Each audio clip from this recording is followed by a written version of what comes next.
Junto a la profesora Marcela Guerrero nos apasionamos por la historia universal y de la Iglesia. ¿Quién dijo que no se puede aprender historia de forma divertida?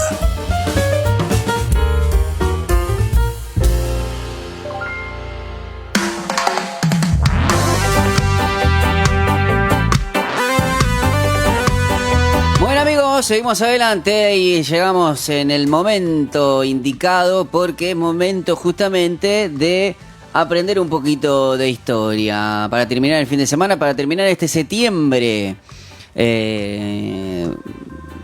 y compartir con ustedes una de las tantas cosas e investigaciones que ha hecho la profe. Pero primero voy a saludarla a ella. ¿Cómo anda, profe? ¿Todo bien? Bien, ¿y vos?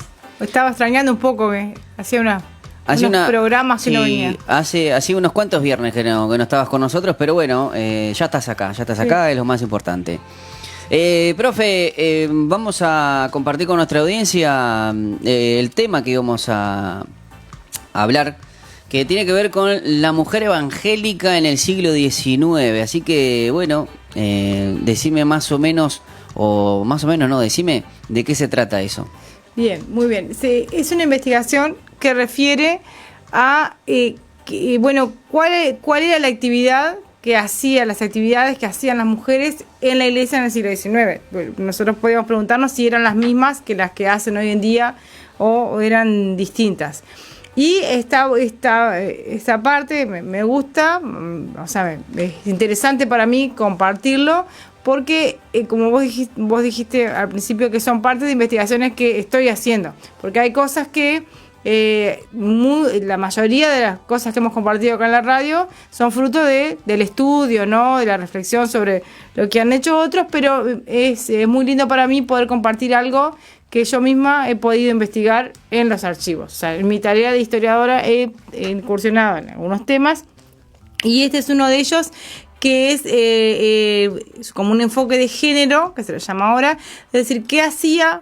La perspectiva de género nos permite rescatar las voces de las mujeres en la historia del cristianismo. O sea, cada uno estudia como algunos quiere. Claro, estudian rescatar la voz de la mujer en la política, por ejemplo, de los distintos sectores sociales, cómo se consiguen los derechos civiles, por ejemplo. Bueno, y en mi caso me empecé a preguntar qué hacían las mujeres en la iglesia en el siglo XIX, o si había habido en la historia del Uruguay alguna mujer evangélica que se había destacado. O sea, ¿cómo era ser una mujer evangélica en el siglo XIX? Entonces ahí fue. Bueno, ¿y qué encontró, profe? Bueno, me encontré distintas cosas. Por un lado es que obviamente la iglesia es una expresión de la sociedad. Entonces, si las mujeres en líneas generales no se destacaban, no estudiaban, accedían al estudio, las mujeres cristianas tampoco accedían al estudio. Por lo tanto, en lo que es la historia nacional, cuando estamos estudiando el protestantismo, no encontramos mujeres pastoras, por ejemplo. No hay mujeres pastoras. Pero sí hay una participación. Uno de los trabajos que escribí se llama así, que hay unas ponencias que estuve compartiendo en este tiempo que no estaba, que se llama la participación femenina en la iglesia protestante a fines del siglo XIX o en el 900. Y bueno, me encontré en primer lugar que las mujeres, como todas las mujeres de la época, estaban privadas de sus derechos civiles, ¿no? O sea, estaban en la casa nomás. Claro, se dedicaban a las tareas del hogar, y cuando nosotros vemos la historia del siglo XIX, no encontramos en primera instancia, aparentemente, no aparecen nombres de mujeres, sino que aparece, por ejemplo, la señora de tal pastor. Y más que nada eso, hay una cantidad de mujeres que intervienen en la historia del protestantismo de nuestro país, pero que están como lo que se llama invisibilizadas, es decir, no las ves, es más difícil encontrar sus nombres, y algunas no las podemos encontrar porque no tenemos forma, pero algunas sabemos que sí. Hemos visto a lo largo del siglo XIX que estos pastores misioneros que venían con sus esposas, y que ellas hacían actividades, y de las cuales algunas no tenemos registro, pero algunas sí. Y sobre todo me fui más a lo que es la década de 1875. Voy a hablar, por ejemplo, hay una mujer que me parece muy interesante en la historia nacional, y que me parece que se la ha olvidado bastante, y ahora voy a explicar por qué. Esta mujer, voy a decir el nombre de ella, capaz que a la audiencia a alguien le resulta conocido. pero vamos a tratar de como dimensionar la figura de esta mujer. Es una maestra que se llamó Cecilia Guelfi. Cecilia Guelfi fue una mujer metodista, y yo te la voy a presentar así, mira. Cecilia es una mujer soltera, evangélica, maestra y bareliana. O sea, de todas esas formas la podemos definir. Y uno podría decir, a ver, ¿cómo una persona puede ser evangélica y bareliana? Sin embargo, Cecilia Guelfi es todo eso. Es una mujer que, fíjate, en fin del siglo XIX, 1875 más o menos, ella conoce a Varela. Vamos a ubicarla más. Los padres de ella vienen de la zona de Italia, ¿no? El apellido Guelfi. Ella nace en Buenos Aires, su hermano también. Cuando eran muy chicos se trasladan a Montevideo y más o menos en la década de 1870, coincidiendo con esta época que nosotros estamos estudiando, cuando comienza la prédica de español, protestante en español, con el pastor Juan Thompson, Antonio Guelfi, que es el hermano de Cecilia, se encuentra en este grupo de metodistas que se estaban reuniendo. Y Cecilia Guelfi también abraza el metodismo. Tenía 15 años ella cuando se abraza el metodismo. Y a su vez se entra a estudiar en las escuelas del Estado, en la formación de maestras con Varela. Dice, en 1872 obtiene el título de maestra.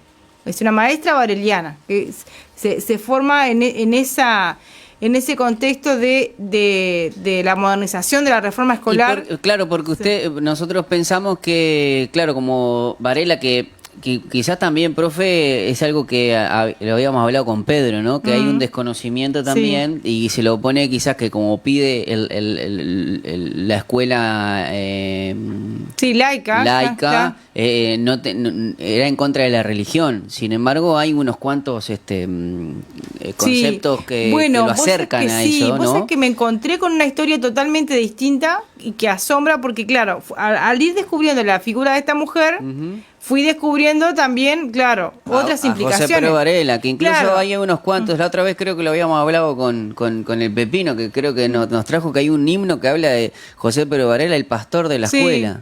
Sí, claro, que es como el deseo de ese país laico, ¿no? De esa religión cívica, de colocar Varela coincide con, o sea, tenemos que ubicar a Varela en el proceso de secularización, ¿no? El proceso de modernización del Estado, de separación de la Iglesia del Estado. Y entonces, bueno, el relato histórico nacionalista va a encontrar en Artigas el prócer y en Varela ese maestro, y lo colocan en un lugar que antes tenía, claro, la Iglesia Católica, el catolicismo. Pero, por lo general, los uruguayos hemos entendido de que Varela es anticristiano. Claro, o antirreligión. Claro, y sin embargo, lo que fui descubriendo también, pues fui estudiando las dos cosas, unas cosas que fui haciendo, fui estudiando que en realidad Varela, en la educación del pueblo, que es la obra, digamos, en la que Varela expresa su pensamiento, tiene un capítulo que se llama La educación dogmática, y en ese capítulo Varela habla está en contra de la educación dogmática, es decir, de la educación católica, ritualista. Pero ¿por qué? Es tremendo que lo que Varela dice es que era la época que estaban llegando los protestantes. Y él dice, ¿qué van a hacer los protestantes? En una parte dice, sabemos que hay una cantidad de protestantes en el país, de extranjeros que vienen, y esos extranjeros no van a querer mandar a sus hijos a la escuela si las escuelas son dogmáticas. Claro. Entonces hay que hacer escuelas que no tengan enseñanza religiosa. La enseñanza no debe tener para que puedan ir todos los niños. Claro, porque justamente era la parte universal. Claro. Claro, que los principios que eran, claro, que la educación tenía que ser universal, tenía que ser gratuita para todos. Y laica no desde el punto de vista no anti, sí, sino simplemente abierta para todos, que pueda ir el católico, el cristiano y el que en ese momento, no sé, no creo que haya ateísmo, pero en el sentido de que bueno, pero había otras religiones. Bueno, entonces al final Varela no era el anticristiano que nosotros, que se ha internalizado. Nosotros por lo general pensamos, nos viene a la cabeza la imagen de Varela y decimos Varela anti-Dios, anti-iglesia, y los protestantes y los evangélicos en general hemos construido también ese relato. Sin embargo, una lectura de los textos, una contextualización de la reforma nos muestra otra realidad. Y otra cosa que también descubrí en esta investigación, o sea, hay personas que lo habían estudiado también. Yo lo que hice fue ir al archivo y ver la prensa de la época, y nos muestran que Varela en realidad por los protestantes de la época fue respaldado. Fue muy respaldado. ¿Mira? Y hablaban muy bien. El evangelista, que es la prensa evangélica de la época, hablan maravillas de Varela. Lo ven como... claro, lo que pasa es que nosotros tenemos que entender que el catolicismo, o sea, el Estado, o sea, lo que estaba ocurriendo en las clases altas es que, bueno, había que sacar, los liberales, o sea, estaban de acuerdo de que había que separar la iglesia del Estado, ¿no? Por ese lado iba. Pero a su vez los protestantes también están de acuerdo con eso, porque ya vimos que, por ejemplo, cuando llegan los valdenses y una cantidad de grupos protestantes, los católicos los quieren saber, dicen, no puede ser, se sienten como invadidos en ese espacio que ya habían Hacemos dominado. una aclaración, estamos hablando de ese catolicismo Sí. que ni los que nos pueden estar escuchando, porque es importante, porque Sí. no es que venimos a darle palo a nuestros hermanos católicos, porque esos católicos no son los de hoy, ni esos protestantes no son los de hoy.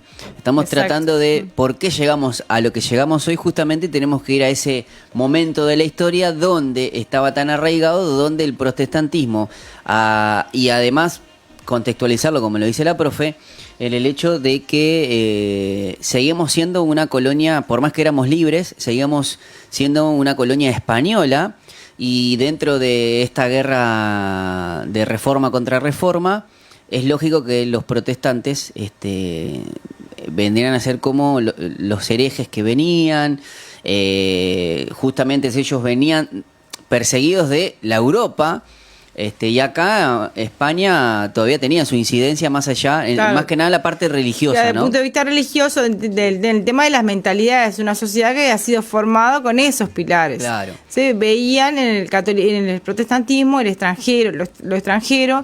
Lo que pasa es que también hay una realidad, profe. Uruguay políticamente necesitaba Claro. habitantes. Sí, claro. Y los que venían, Sí. no venían católicos que estaban allá, venían, o capaz que sí, pero en la gran masa... Venían de todo, pero venían de sí todo. vinieron protestantes, venían extranjeros, claro. El que viene, claro, el inmigrante viene también con sus ideologías. Claro, con su entonces Uruguay religión. tenía que empezar a Claro. tener una apertura. Abrirse, claro. Y no venir a decir, bueno, en este estado es confesional y acá, porque si no al final la propia política quedaba en un barro interesante, ¿no? Claro, Porque, ¿qué sí, hacía? claro. Sí, claro. Bueno, pero todo esto lo llegamos justamente porque hay un rol y hay una posición en esta maestra que me dijo el nombre, Cecilia Welfi. Que ahora después pasará que cuando desarrolle... No sería nada del contador Welfi, el de Peñarol, no. No tengo idea qué Andá a conexiones saber. puede tener hoy en ¿Es día. con G, Welfi? Welfi con G. Sí. Con G. Sí. Entonces puede ser, ojo. Vamos a ver, habría que ver. Yo, la verdad que desde el presente ella no tuvo hijos, pero sí hay sobrinos, entonces podría ser. Bueno, capaz No, que por el hermano que usted me dice. Claro, Por habría que por ver. ese Entonces, linaje. Por un lado, es re interesante la figura de esta mujer y voy a tratar de sintetizar en el tiempo que tenemos. Pero ella entonces se hace metodista, también se hace, estudia de maestra en esta escuela de Varela. Ella conoce a Varela, lo conoce, y algo lindo que me llevó a esta investigación es que está muy lindo en la historia, poder ver que que hay personajes que nosotros los estudiamos separados, pero que se conocieron. Y Claro. cuando vos ves eso, es como Ves la influencia que claro. pudo haber tenido Varela en esta Claro. mujer y viceversa, quizás. Claro. Entonces ves los protestantes, ves a estos hermanos, estos pastores de esa época, y estos pastores apoyaron a Varela, y Varela también habla de los protestantes. Entonces, como estas cosas te ayudan como a comprender mejor. Bueno, ella ella estudia de maestra, comienza a trabajar en las escuelas del Estado, es el momento en que Varela lleva adelante su reforma, viene la ley de educación. De todo lo demás, en ese momento se aprueban los principios de gratuidad y obligatoriedad, pero no de laicidad, porque la sociedad resistió ese proyecto de Varela. Sin embargo, los protestantes lo apoyaron, y lo apoyaron a través también de este medio de prensa que se llama El Evangelista. Si vos lees las cosas, que dicen tan buenas de Varela, que... ¿Se acuerda de alguna, profe? ¿Las tiene ahí en la cabeza? O sea, ¿de qué es lo que dicen de él? Bueno, él en realidad... No, porque lo que vamos a hacer es proponerle, le mando una pausa y Bien. les digo a nuestra audiencia que estamos en Facebook, estamos en YouTube y bueno, a todos ustedes que nos están escuchando, quédense que luego de la pausa vamos a estar hablando qué es lo que decían los protestantes de la época acerca de José Pero Varela y luego regresamos porque estamos hablando de la mujer evangélica, todo esto a raíz de que hay una mujer evangélica en el siglo XIX trascendental que conoció a José Pero Varela, el que en particular llevó adelante la reforma de educación que hoy, por ejemplo, conocemos, qué incidencia tuvo y bueno, todo eso luego de la pausa, así que no se lo pierdan, enseguida regresamos. Enseguida regresamos con Falta 1 en la tarde, como vos la querés.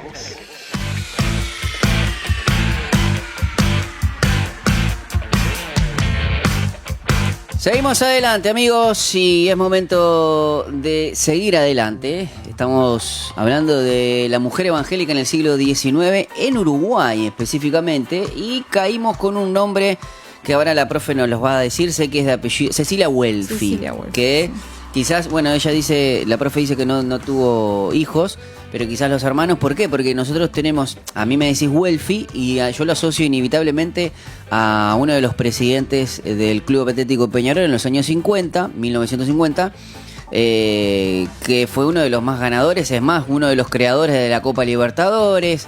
O sea, algo puede ser que tenga, ¿no? No tengo idea, la verdad que Bueno. yo vivo muy en el pasado y a veces... No, pero esto también tiene que ser el pasado porque estamos hablando de que el contador Gastón Welfi, Sí, que tiene pero el igual, Palacio pero es siglo Peñarol. XX. Yo llego hasta el siglo XIX más o menos. Pero bueno, pero estamos hablando de que la influencia de su tía, puede haber sido tía abuela, puede haber sido tía, porque Vaya si a ya... saber. Vaya a saber, digo porque son apellidos que nos traspasan los 100 años, profe. Sí.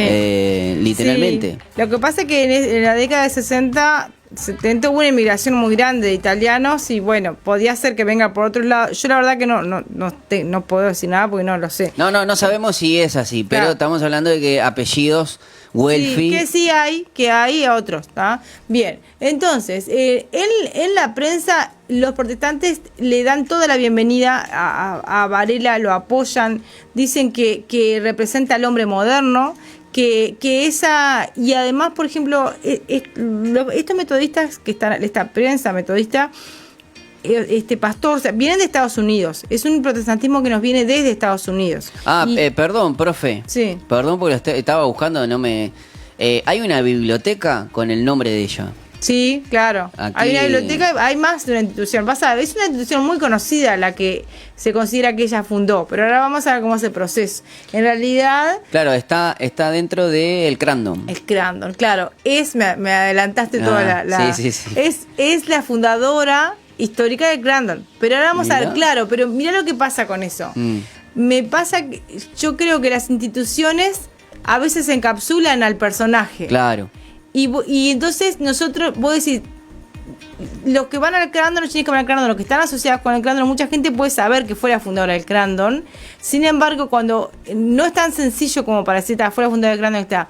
A mí me parece que Cecilia Welfi tiene un protagonismo también en la historia de la educación en Uruguay y en la historia de la iglesia en Uruguay, que ese lugar no se le ha concedido, porque no se le ha estudiado así. Entonces, mi propuesta, lo que planteo, es que a veces sacarlos un poco de esas instituciones. Es como que la gente, es como decir, Varela, la escuela del Estado. Y lo saca, y ahí que se acabó la riqueza de Varela, lo petrifican con la escuela del Estado. Cecilia Welfi, la fundadora del Crandon, y ahí la dejamos. En cambio, cuando lo empezamos a estudiar nos damos cuenta que... ¿En qué periodo fue para poder ubicarla en la historia del Uruguay? Claro, y la influencia que tuvo, porque mira, ella nació en 1855 en Buenos Aires. Ella de muy chiquita se viene con sus padres a Montevideo. Tiene una infancia muy cuidada con sus padres, una excelente relación con su hermano, todo lo demás. Abrazan el metodismo de la década de 70 y luego se recibe de maestra en 1872, trabaja en las escuelas del Estado, pero un día Cecilia Welfi se dio cuenta de que ese proyecto que tenía Varela de la escuela estatal bueno, ella lo apoyaba y todo el metodismo lo apoyaba, pero que ella quería algo más con la educación. Quería que la educación tuviera una enseñanza evangélica. Entonces, apoyada también por la Sociedad de Misiones de Damas Extranjeras, ella decide renunciar a su trabajo en la escuela pública y crear escuelas evangélicas. Ella es la creadora de escuelas privadas evangélicas y ella funda 9 escuelas evangélicas. Y aparte la escuela, el cartel del edificio decía escuela evangélica. Y eso generaba que, esa resistencia que hablábamos hoy en la época, le apedreaban las escuelas, no sé cuánto. Y ella va a crear estas escuelas, que algunas son privadas, ella cobra, en algunas se cobra. Por ejemplo, si tenía una escuela en Positos, en esa cobraba, pero fundaba una escuela en otro barrio que era de un contexto socioeconómico más vulnerable, ahí no cobraba, y con lo que cobraba en una sustentaba la otra. Y esta joven mujer, o sea, hay que crear 9 escuelas y dirigir 9 escuelas.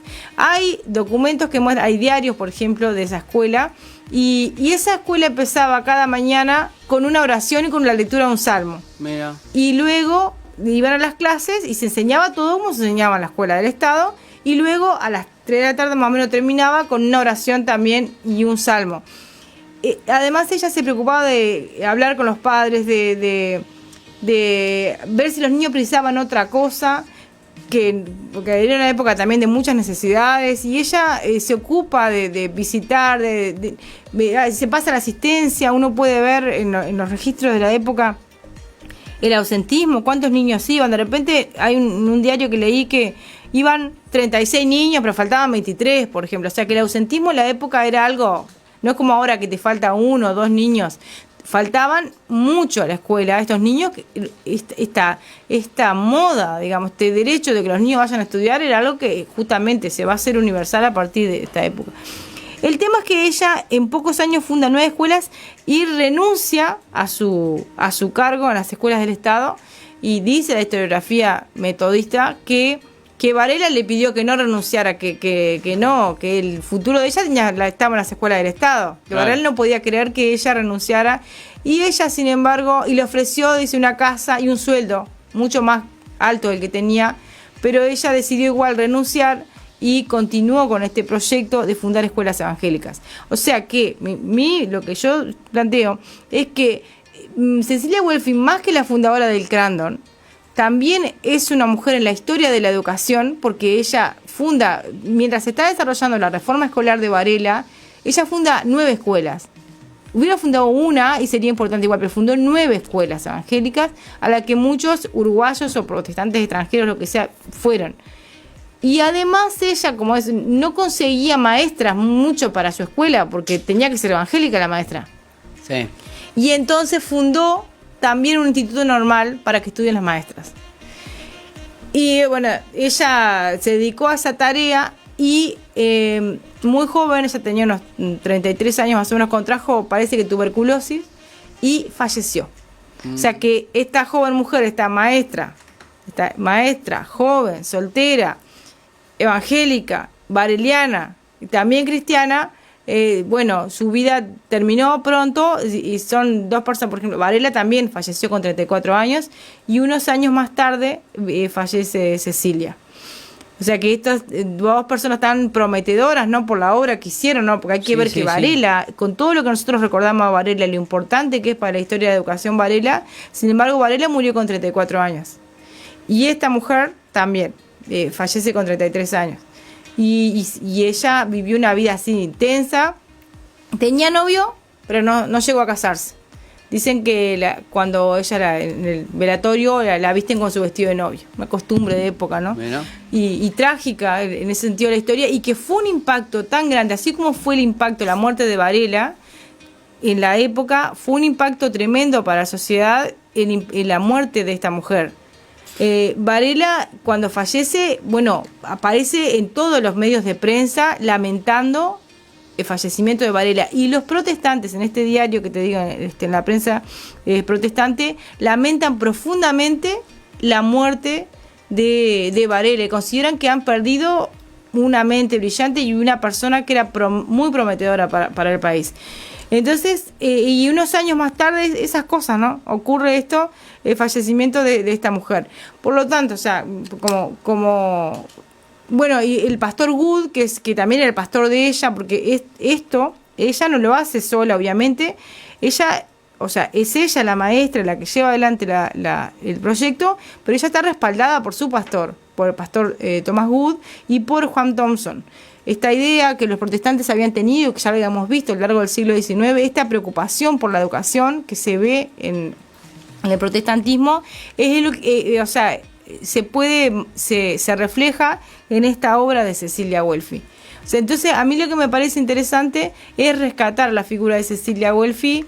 Yo estaba, mirá que no, es muy fuerte, hay una foto de ella, dice, Sí. anda y dile a mis niños que amen a y Jesús, sí. y sigan a Jesús. Sí. Muy fuerte. Sí, ella, por eso, viste que esos dichos y toda la obra de ella nos permite rescatar la figura histórica de ella, de ese lugar. Yo sé que para el Crandon, ellos la consideran la fundadora, y ahora vamos a ver por qué, del Crandon. Pero a mí me parece que dejarla solamente como que es importante que sea la fundadora de una institución tan importante como el Crandon, pero más que eso, darle una dimensión como más general que abarque también la historia del protestantismo y de la educación en Uruguay, porque ella, o sea, lo que ella hace, si bien ella es metodista, ella es una ferviente metodista, es algo que, o sea, si pensemos en las escuelas privadas que luego se van a fundar en Uruguay, en las escuelas evangélicas que hoy hay en Uruguay, sin embargo, poco sabemos de esta mujer, ¿no? Que para mí es una mujer que debería, por lo menos... No, y que ha dejado un legado educativo Sí. que no... que quizás si... Bueno, que en ese momento esté a la par de José Pérez Varela... Sí. Habla también Claro. de un impacto Sí, notorio claro. que va más allá del género. Claro, Porque pero... uno puede decir, bueno, Varela y todo, pero claro, igual en los libros de historia aparece Varela. Es eso, claro, claro, lo que hablamos igual que de Artigas. La historia parece contada de una manera y a veces hay dimensiones de los personajes que no aparecen, y en este caso aparece, bueno, la figura de Varela. Todo uruguayo sabe quién es Varela. Sin embargo, yo creo que si hiciéramos una encuesta, no sé, pero el 80% de los uruguayos... No, para mí tienen es idea. la primera vez, a no ser, bueno, es lo que le dijimos, ¿no? Es la primera vez que escucho yo a Cecilia Welfy. Claro, no sabemos y en todo caso el que la conoce... Es porque fue el Crandon Claro, y... la conoce por el Crandon, pero no conoce esta dimensión de ella como educadora, como pedagoga y como evangélica, como maestra joven, que a la vez de ser, o sea, todo esto, estas dimensiones estas palabras que nos ayudan a definirla a ella y que significan mucho. Una mujer, en una época en que la mujer no tenía acceso a nada, no estudiaba, no tenía otras, no era destacada como una profesional, no tenía acceso al estudio. Ella estudia. Igual en la época de Varela había otras maestras, no es que es la única, pero bueno, destaquemos esto en ella. Una mujer que se anima a romper esos estigmas de la época y que estudia. Estudia para ser maestra. Es soltera, o sea que lo hace sin estar casada, no lo hace en nombre de su esposo, aunque sí vemos que hay pastores y su hermano, las figuras masculinas que legitiman porque esa obra. después de su muerte, su hermano Antonio le siguió con claro, eso. ella, claro, continúa la obra de ella.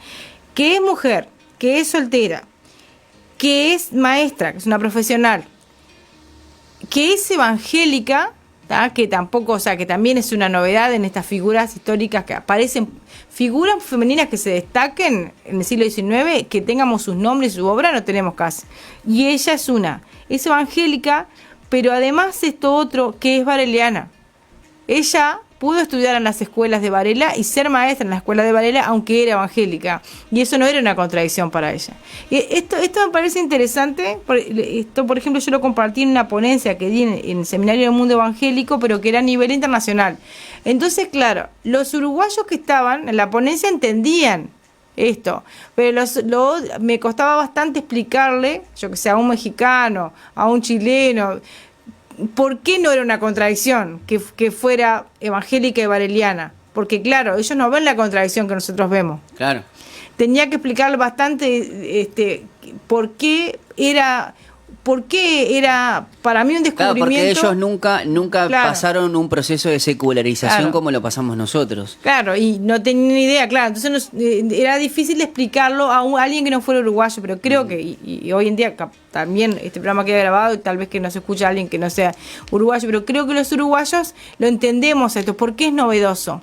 Que ella sea mujer, soltera, que sea maestra, que sea evangélica y que sea bareliana, que sea cristiana y bareliana, sin que para ella eso fuera una contradicción.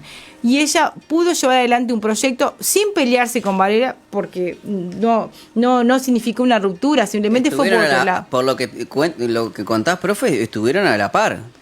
Sí, o sea, claro, o sea, ese juicio, esa valoración, habría que ver qué dicen, porque esto solo estoy planteando. Claro, pero si tuviesen, por ejemplo, ella no podría haber fundado tantas, o sea, habría Claro. un tope o algo porque... Tiene una mentalidad de pedagoga, o sea, tiene una mentalidad, porque aparte otra cosa Y si Varela le ofrece sueldos, Sí. es que no creo...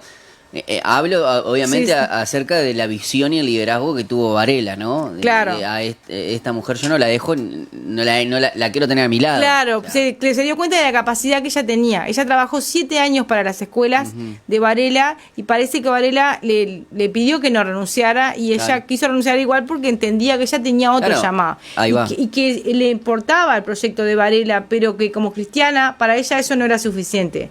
Ella quería poner la educación cristiana a un nivel de educación evangélica en las escuelas. Entonces ella va a plantear este proyecto. No porque estuviera en desacuerdo, porque el programa lo sigue igual con el programa de Varela, solamente que le va a agregar esto y vos fíjate que ella fundó, cuando ella falleció ya tenía más de 9 escuelas fundadas. Aquí dice, estoy viendo en la iglesia metodista justamente, 21 escuelas. Claro, porque algunas después quedaron, y por ejemplo Antonio Welfi, se sigue esa obra. Claro. Pero mira lo que pasó después.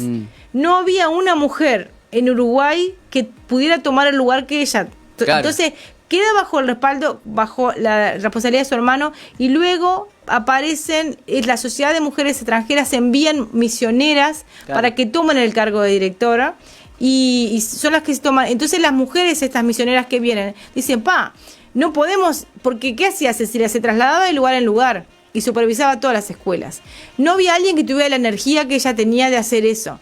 Entonces, Bueno, una de las cosas que dice aquí la frase, dice, no tengo tiempo para estar enferma. Sí. Lo dijo a los 31 años cuando ya estaba con tuberculosis. sí, tremendo. Entonces era una mujer muy activa. Entonces estas misioneras que vienen, lo que hacen es unificar las escuelas, porque no pueden hacer lo que hacía Cecilia.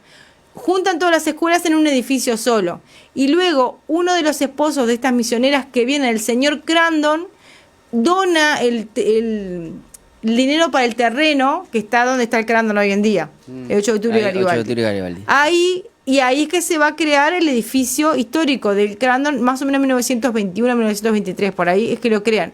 Por eso se nucleó ahí y luego el Crandon terminó siendo el edificio y este proyecto de educativo que ha sido para la historia del Uruguay. Tiene más de 100 años el Crandon, pero el origen para ellos está en Cecilia Welfi. Aunque por eso digo, a mí me parece que es muy valioso, y el Crandon, ellos también me brindaron todo el apoyo, me han ayudado, he ido al archivo del Crandon y me encanta, pero al mismo tiempo a mí me parece valioso. Es como que a veces las instituciones, claro, se apoderan de ese personaje y a veces los demás nos perdemos de esa riqueza, porque es como que el personaje queda encapsulado en la institución. Claro. Por eso a mí me gustaba, mi propuesta había sido esa, poder sacar a Cecilia un poco del Crandon para que la conozcan. Y que para los cristianos evangélicos y para la historia del Uruguay en general sea una persona que, es una figura histórica que es digna de ser reconocida por su labor, porque fíjate que fundar 9, 10, 15, viste que hay como distintas,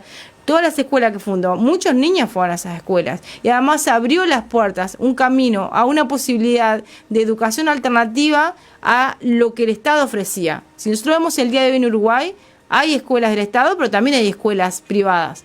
y hay escuelas evangélicas. Y bueno, entonces me parece que estaría bueno en la memoria histórica colocar a Cecilia Welfi como una de las precursoras de ese proyecto de educación que hay en el país. Por eso me parece muy, muy valiosa, muy enriquecedor estudiar la figura de Cecilia Welfi. Buenísimo, profe. La verdad, muchísimas gracias por compartir con nosotros justamente esto. Personas Sí. que han impactado incluso sin ni siquiera nosotros imaginarnos, ¿no? Y cómo está eso de estudiar a las personas en el tiempo con personas que también han impactado y quizás tengan mejor prensa, por decirlo de una manera, pero el impacto es el mismo, porque lo que hizo Cecilia Welfi, yo no sé, estaría quizás a la misma par que José Pedro Varela, ¿no? Obviamente del lado de esa apertura que quizás Varela intentó, pero bueno, él está en un proyecto y cumplió su llamado, pero Cecilia Welfi también lo hizo, y hoy en día tenemos no solamente este instituto, sino varios, porque obviamente es desconocer lo que ha hecho y ha impactado el Instituto Crandon en la sociedad, es justamente no reconocerlo, y entonces ver que estas personas han sido de una bendición para el país. Profe, bueno, muchísimas gracias por compartir con nosotros esto. Bueno, muchas gracias a vos, un saludo a toda la audiencia, ya nos veremos en otra oportunidad. Así es. Bueno, nosotros también nos despedimos dándoles las gracias a todos ustedes por estar ahí en la sintonía. Nos reencontramos el próximo lunes, ya en octubre, se nos fue el año, ya literalmente estamos contando los días, ya 2 meses para terminar. Un abrazo grande, lo dejamos ahora con más programación, se viene Estación de Fe.